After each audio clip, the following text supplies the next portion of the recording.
why the English speaking level in Venezuela is so bad. Today we discuss.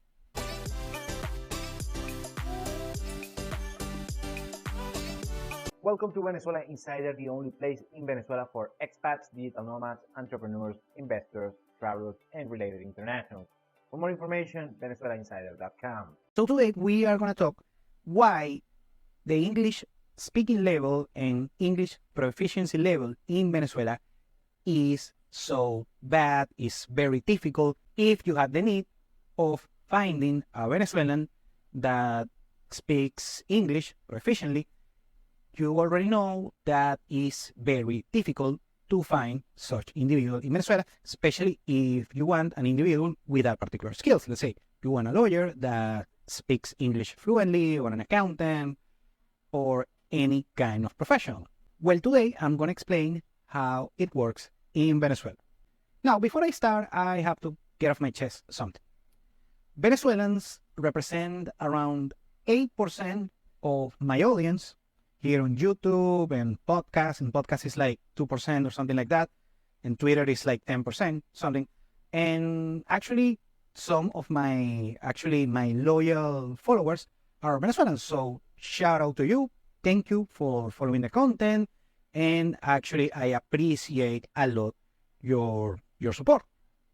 Very good. Mostly people from Mérida, from Táchira, people from Zulia, actually the Maracuchos, they like to watch this channel as well, and some people from Caracas, of course. However, since the Venezuelans represent on my whole platforms, they represent around 8% of my audience, but they represent around 90% of the trolls that I have and negative comments that I have within my platform, and the other 10% are like racist Westerns, something like that. I don't care. And let's go with the English level in Venezuela. Actually, if you see a chart of the English proficiency level in Latin America, Venezuela is actually not as bad. It's on the middle of the pack. Usually the other countries on that regard are Argentina. I live in Buenos Aires, and the English level is not great. That's the capital of one of the best countries regarding English proficiency level in Latin America. But I mean, it's easier, quote unquote, to find English-speaking Argentinian, so I can say that much. Here in Venezuela is dreadful. According to my own estimations, around 95 to 98% of Venezuelans cannot speak English on a decent proficiency level. Now, let's talk about the places, because every region in Venezuela is different. Most of them, the ones that they speak English at a proficiency level, they are in Caracas, usually on the east side of Caracas, and the other ones in Margarita Island, since Margarita Island is very, very catered towards tourism and international tourism. So it's probably the only place, both the east side of Caracas and Margarita Island are going to be the only two places where you can find a good English proficiency level on the service industry. I'm talking finding waiters and bartenders and store clerks that can speak English on a decent level.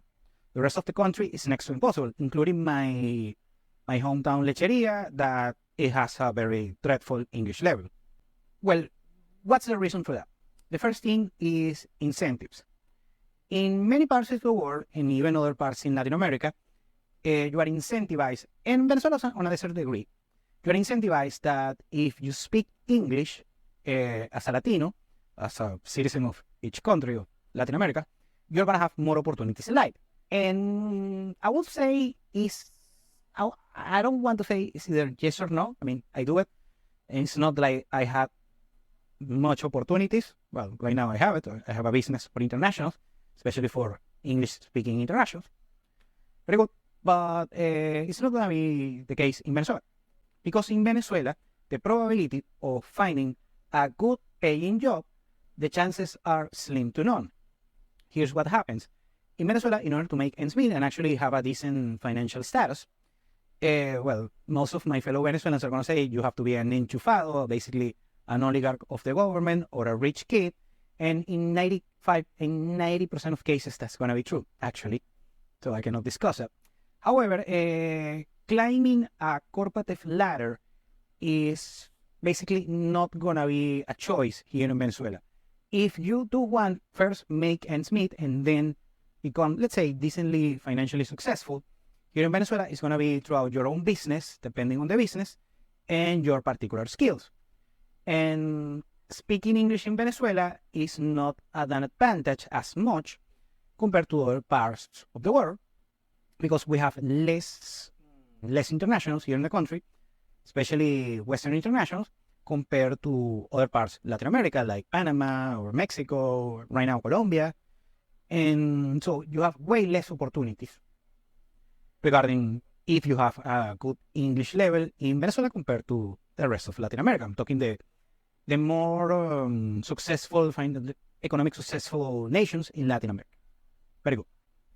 So pretty much no incentives there. So it's not that you're going to make more money or you're going to have more opportunities. I mean, on the philosophical, intangible way, yes, you're going to have more opportunities, of course, if you speak English rather than if you don't speak English.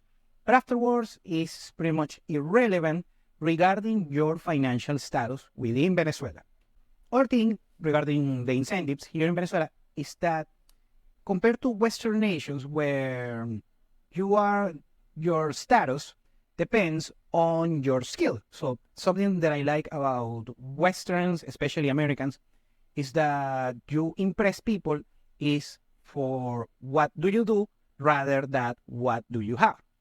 For instance, something I noticed when I'm visiting the US is when I say that I have my bachelor's degree is in engineering. I'm an engineer, actually. And when on a casual conversation, they ask me, "Oh, what's your major in college?" And I say, "My bachelor's degree is engineering." They get impressed because I'm an engineer. Here in Latin America, especially in Venezuela, you don't impress anyone with skills. You impress on wealth. So in Venezuela, no one's gonna care how good you are at your job, at your work, anything like that, unless you are famous.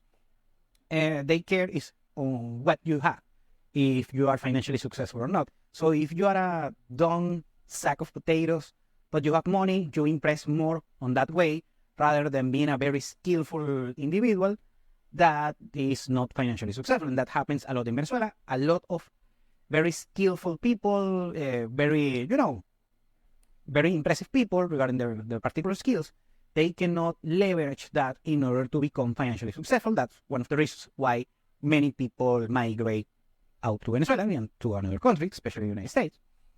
Very good.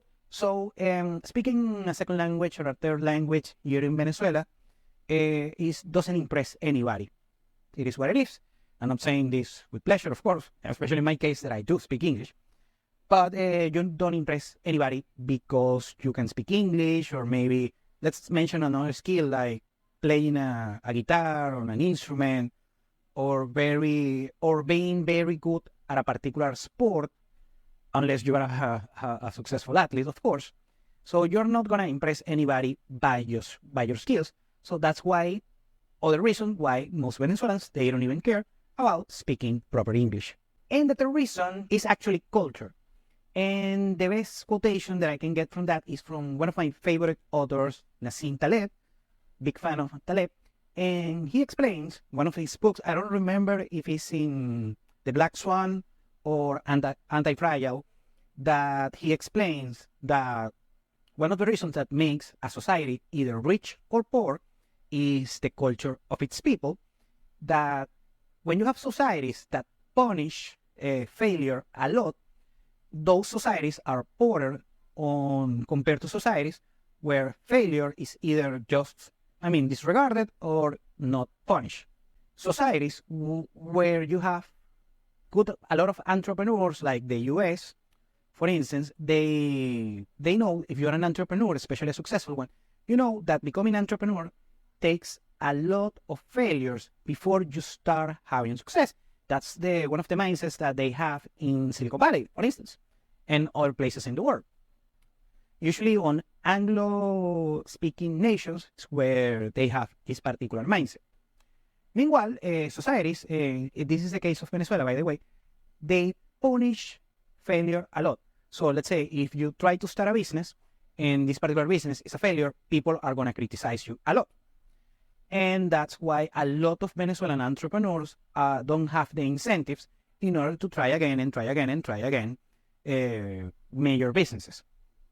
So what ends up happening is either this particular, we have a bunch of Venezuelan entrepreneurs, something is particular, but actually Venezuelans have a very entrepreneurial mindset, especially with the crisis, of course.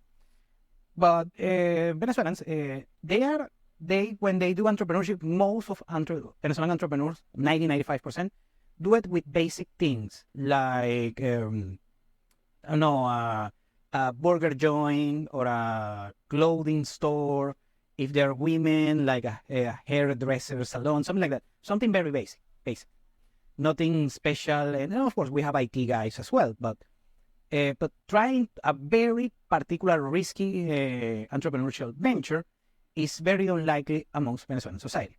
Now going with the English level is that when someone tries to start learning a second languages, that comes from a guy that has learned 7 languages, by the way, when you mispronounce a word or you commit a mistake on the grammar thing and you mispronounce a word, so you make a bunch of mistakes. If you're watching this and you speak another language, you know that when you learn a second language, you're going to make a lot of mistakes, and you are going to keep committing a lot of mistakes regarding the language because it's not your natural language, especially if you don't live in a country where this language is, spoken, I'm sorry.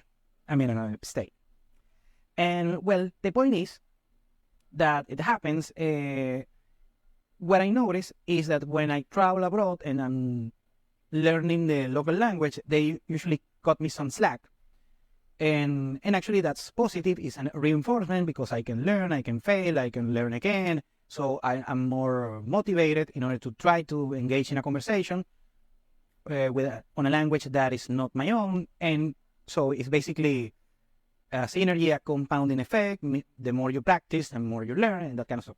In Venezuela, this is punished a lot, is that in Venezuela happens a lot. And that's why many people here in the country get discouraged in order to learn a second language. And the other thing is that usually the Venezuelan trolls, there are a lot, by the way, usually are the more idiot ones, the less successful ones, actually. In order to sum it up, why Venezuelans don't speak good English? Number one, financial incentives. There are basically no financial incentive in Venezuela in order to learn English. Number two is skills. Skills in Venezuela are not as appreciated compared to status and wealth and network and that kind of stuff. I always say that Venezuelans are very good doing networking. And number three are Venezuelan trolls. So that sums it up. Thank you for watching Venezuela Insider. Please like, share, and subscribe. Follow us on social media. If you want to work with us, VenezuelaInsider.com. Thanks again and have a nice day.